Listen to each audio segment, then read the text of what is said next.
Samedi dernier, la ville de Casse-Tête s'est transformée en un terrain de jeu géant dans le cadre de l'événement Délire et Jeux.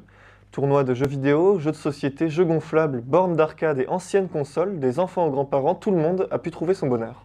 Pour la seconde année consécutive, la ville de Casse-Tête a prouvé qu'il n'y a pas d'âge pour s'amuser. Le jeu était décliné sous toutes ses formes et le public était nombreux.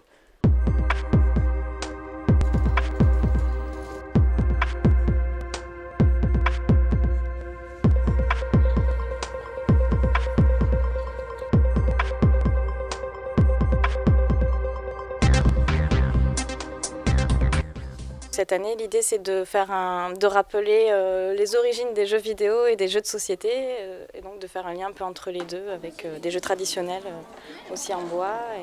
Pour faire découvrir les anciens jeux vidéo à mes enfants et ensuite pour les faire participer un peu à la vie du village. Les enfants bien sûr sont attirés par les jeux vidéo et viennent découvrir un peu ce qui se faisait avant qu'ils soient nés, il y a 30 ans maintenant pour certains.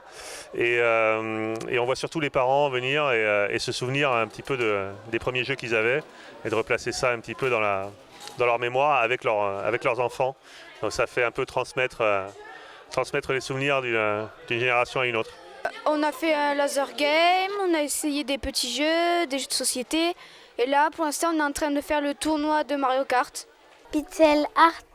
En fait, on fait un champignon rouge et il y a plein d'autres choses. Il y a une étoile, il y a une fleur, il y a une banane, il y a un autre champignon vert. Jeux sur console ou en plein air, pour les petits comme pour les grands, le but de la journée était de s'amuser et de découvrir ou redécouvrir le plaisir des premiers jeux. Ce qui est sympathique finalement, c'est d'avoir ces jeux-là à côté de l'autre stand là, avec les jeux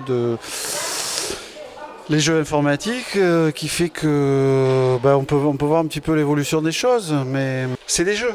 Donc je veux dire par là que de toute façon, quel que soit le support, on s'amuse avec, quoi. Alors que ce soit de l'image, que ce soit... Alors là, ça marche. C'est des jeux qui interpellent parce que ce sont des jeux qui font appel au toucher. Donc c'est un sens qui est direct. Voilà. Et c'est des jeux où il y a pas, on le prend et on a envie de faire quelque chose avec. Je pense que ça vient de là, tout simplement. Les anciens jeux vidéo, nous on compare ça beaucoup au cinéma.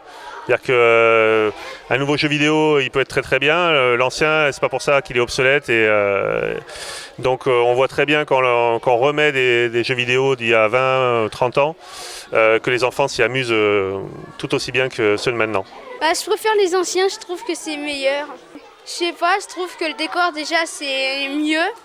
Et après, je sais pas ce que... J'aime bien tout ce qui est ancien en jeu. J'avais déjà vu, mais j'y avais jamais joué.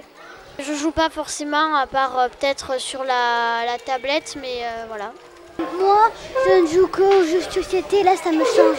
Le jeu, c'est un vrai instrument culturel et il crée du lien social et on se rend compte que c'est vraiment des moments de rencontre et d'échange entre toutes les générations ou entre les jeunes, entre toutes les personnes qui ont envie de se retrouver sur des moments d'amusement, de loisirs, hein, et on pense que le jeu, ça apprend aussi beaucoup de choses. Donc c'est tout l'intérêt de pouvoir proposer et une ludothèque et donc depuis 2 ans cette fête du jeu.